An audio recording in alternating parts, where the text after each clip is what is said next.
Selamat malam, Ibu Bapak Saudara yang terkasih.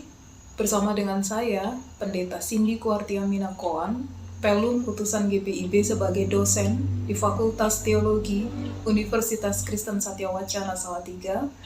Saya mengajak sekalian kita sebelum kita menutup seluruh rangkaian aktivitas kita, mari kita terlebih dahulu kembali bersaat teduh merenungkan kebenaran firman Tuhan. Untuk itu, kita awali dengan berdoa bersama. Saya hantarkan.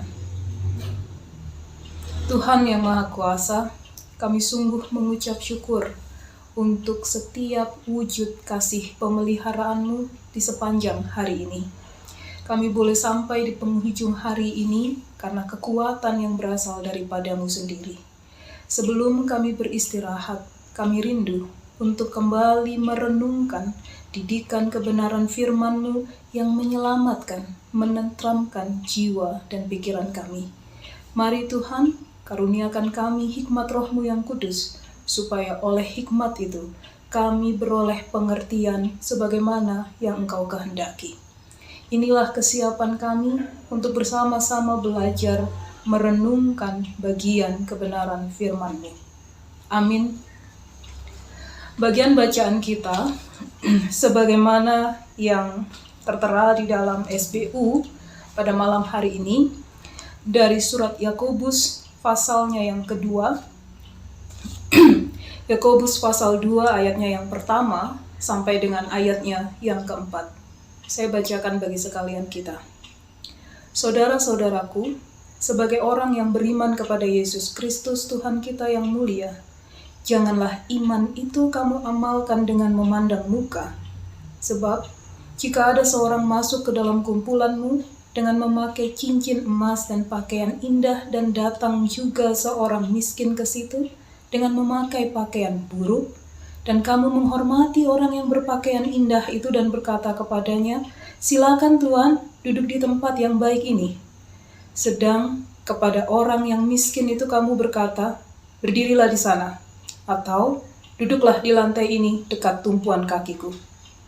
Bukankah kamu telah membuat pembedaan di dalam hatimu dan bertindak sebagai hakim dengan pikiran yang jahat? Demikianlah pembacaan Sabda Kristus. Jemaat yang terkasih, pembedaan dan perbedaan adalah dua hal yang berbeda. Perbedaan berbicara mengenai realitas atau kenyataan yang sama sekali tidak bisa dihindari atau disangkali.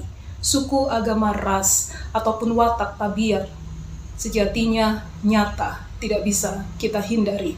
Bahkan dalam diri setiap kita mengandung unsur-unsur yang berbeda. Telapak kanan, tangan kanan dan tangan kiri kita belum tentu sama. Mata kanan, mata kiri atau bagian anggota tubuh yang lain juga kerap menunjukkan beberapa perbedaan. Nah, berbeda dengan perbedaan. Hal kedua, pembedaan adalah konsep buatan manusia yang sangat bisa dihindari, yang sangat bisa dipikirkan ulang. Pembedaan sejatinya berbicara mengenai aksi, sengaja membedakan perilaku terhadap orang lain berdasarkan kriteria tertentu yang ditentukan sendiri oleh seseorang. Nah, contoh dari aksi pembedaan ini, sebagaimana yang tadi kita simak dalam ayat bacaan kita. Ada tamu undangan yang pakaiannya memakai cincin emas, dengan ramahnya dipersilakan duduk di tempat yang sudah disiapkan secara istimewa. Sebaliknya, tamu undangan yang pakaiannya compang-camping, miskin, disuruh, kata disuruh artinya menegaskan bahwa tidak ada keramah tamahan di sana untuk duduk di lantai. Nah, Ibu Bapak Saudara yang terkasih, pembedaan adalah wujud ketidakadilan terhadap sesama manusia. Dan pembedaan ini berasal dari cara berpikir, dari pandangan bahwa seseorang merasa dirinya berhak dan layak untuk menentukan kebernilaian atau keberhargaan dari orang lain.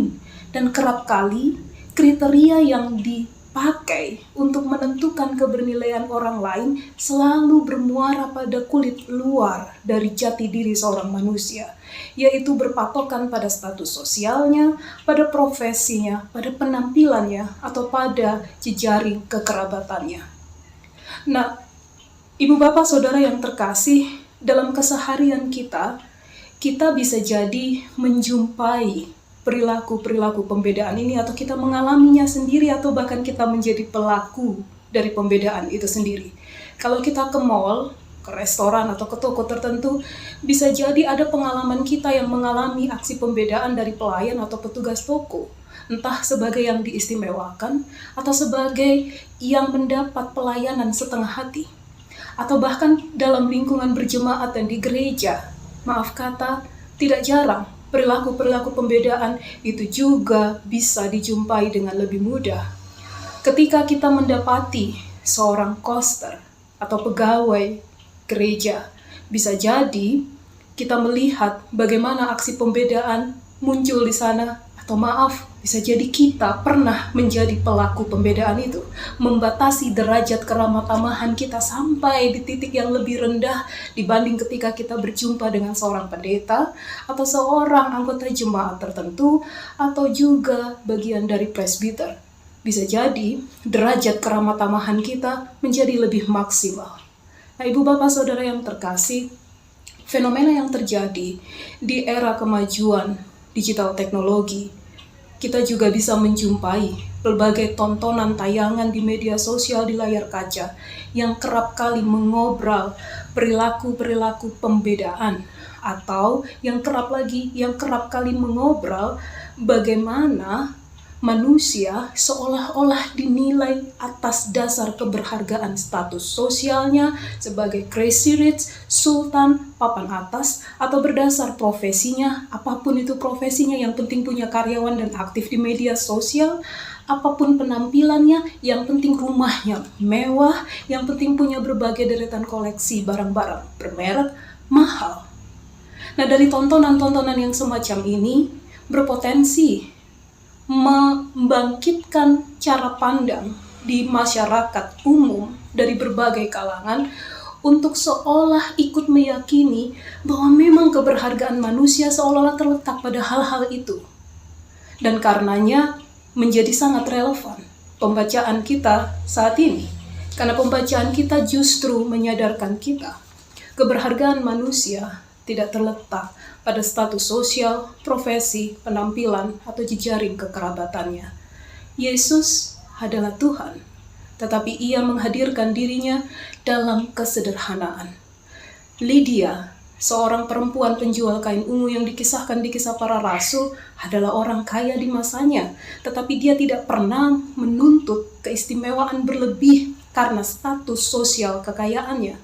Justru Lydia mengambil bagian dalam pelayanan sebagai pelayan, memberi diri rumahnya untuk tempat bersekutu jemaat pada saat itu. Ibu Bapak Saudara yang terkasih, esensi keberhargaan manusia ada pada jati dirinya yang adalah ciptaan Allah. Siapapun manusianya, apapun status sosial, profesinya, penampilannya, dia berasal dari Allah yang satu. Kalau Allah saja tidak pernah memberlakukan kasih-Nya secara berbeda kepada manusia ciptaannya, maka siapa kita kalau kita merasa berhak membedakan manusia atas dasar kriteria yang kita sendiri ciptakan dalam ketidakadilan? Beriman kepada Yesus Kristus itu berarti memperlakukan manusia lain secara manusiawi, memanusiakan sesama, tanpa mempersoalkan latar belakang status sosial, penampilan, profesi, atau jejaring kekerabatan mereka. Tuhan memampukan kita menjadi teladannya yang sejati. Amin. Mari kita berdoa.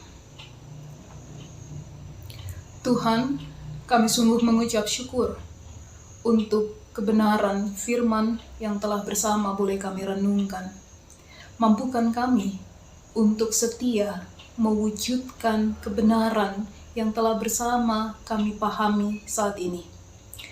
Kami juga rindu untuk membawa di dalam doa kami pernyataan syukur untuk segala kasih pemeliharaan Tuhan yang luar biasa bagi kehidupan kami hari demi hari. Terima kasih untuk anugerah kesehatan di tengah situasi pandemi COVID-19 yang masih terus berlangsung. Terima kasih untuk makanan minuman, untuk pekerjaan, untuk rumah, tempat kami bernaung, untuk keluarga, untuk orang-orang yang mencintai, mengasihi, dan yang kami sayangi sepenuh hati.